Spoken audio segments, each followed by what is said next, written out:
la suspendo. Ya, continuando con los modelos económicos, con la unidad 1, ¿cierto?, de economía global, veamos los modelos económicos que se entiende como concepto. Los modelos económicos de una sociedad son el conjunto de relaciones y procedimientos que están institucionalizados y con el cual se trata de resolver el problema económico en determinados países. La importancia que tiene el modelo económico es que su función es asignar los recursos de la sociedad entre las distintas actividades productivas y la distribución de los bienes y servicios de consumo entre los individuos de esta. Y de respuesta a 3 preguntas básicas: ¿qué producir, cómo producir y para quién producir? A esas respuestas, que son de la economía, dan respuesta a los modelos económicos.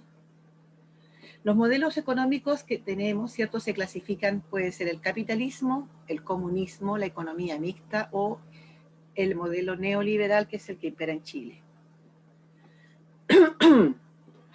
Aquí podemos ver, ¿cierto? No sé si alcanzan a ver esto, déjenme ver. Ah, ahí se ve más grande. En el capitalismo, su representante es Adam Smith, ¿cierto?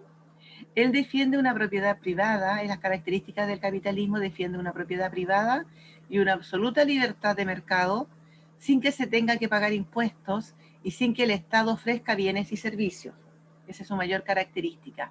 Su ventaja es que apenas se pagan impuestos, ¿cierto? Y por lo tanto también hay otra ventaja que aquí no está, que es que las empresas aumentan su patrimonio, su capital. ¿Cuáles son los inconvenientes? Las desigualdades sociales, que ya conocemos, ¿cierto? Problemas de educación, de salud, de vivienda, etc. El comunismo. Su representante es Carlos Marx.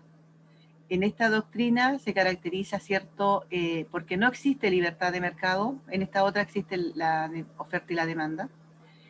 En este caso, en la comunista no existe la libertad de mercado, es el Estado el que se encarga de controlar todas las decisiones de las empresas y sobre los factores productivos, y por lo tanto los precios están establecidos. O sea, se establece el precio de cada cosa por el Estado y nadie lo puede subir ni bajar. ¿Cuáles son las ventajas? Que hay una igualdad social, porque al estar los precios estipulados todos pueden tener acceso.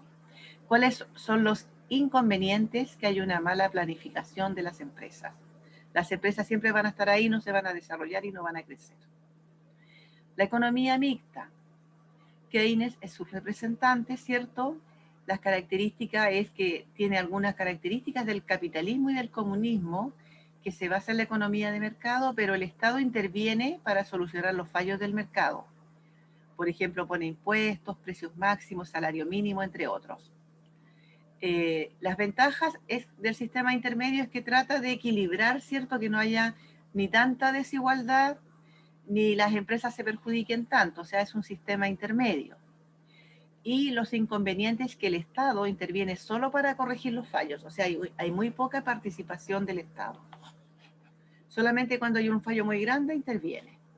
El neoliberalismo, su representante Milton Friedman, siglo, bueno, de ahora, estos son inglés, Estados Unidos, alemán, escocés, ¿cierto? Su característica en el neoliberalismo es que es un retorno a los principios económicos del liberalismo. Defienden la reducción del gasto público, o sea, ellos quieren que no se gaste, que el Estado no gaste tanto, no haya tanto gasto social, ¿cierto? O que el Estado no tenga tanto gasto, aunque mantiene los servicios de salud, de bienestar. Defienden que el Estado siempre organizará cualquier actividad con menos eficiencia que la iniciativa privada. En el fondo, ¿qué es lo que dicen? Esto se opone a que el Estado subvencione y solucione problemas, ¿cierto? De manera que el gasto no lo tenga que hacer el Estado, ¿ya? Porque asumen que el Estado es ineficiente y que cualquier cosa que el Estado puede hacer, la empresa privada lo hace mejor, ¿ya? ¿Cuáles son las ventajas? Es que se reduce el gasto público y que se pagan menos, hay menos pago de impuestos. Por lo tanto, porque ¿qué dicen ellos? Si el Estado no tiene que hacer tanto gasto social, no tenemos que aplicarle tanto impuesto a la empresa, porque el Estado no requiere tanto dinero, ¿ya?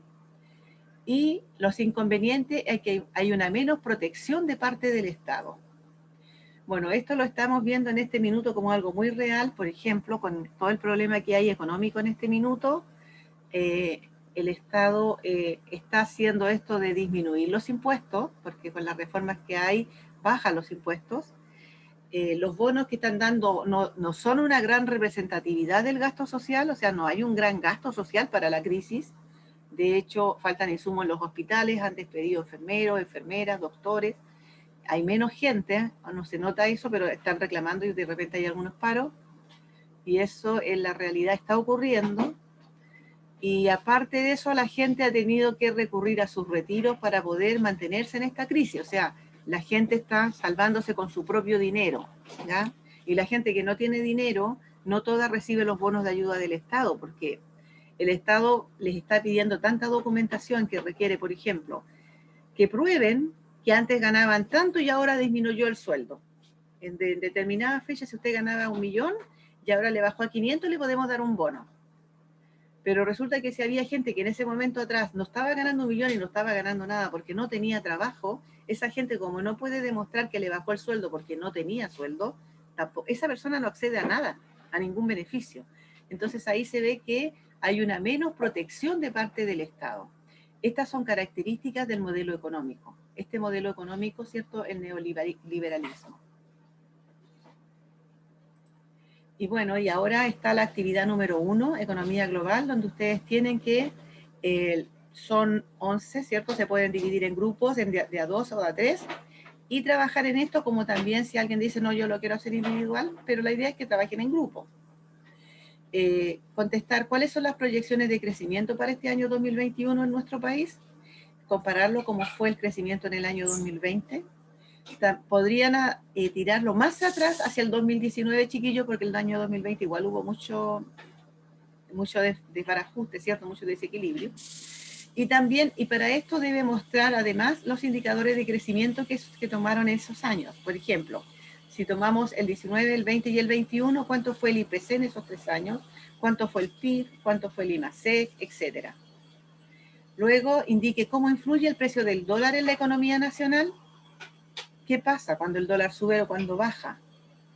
Y luego, ¿qué productos, la tercera, ¿cierto?, forman parte de la canasta familiar para determinar el IPC? ¿Y por qué se consideran esos productos?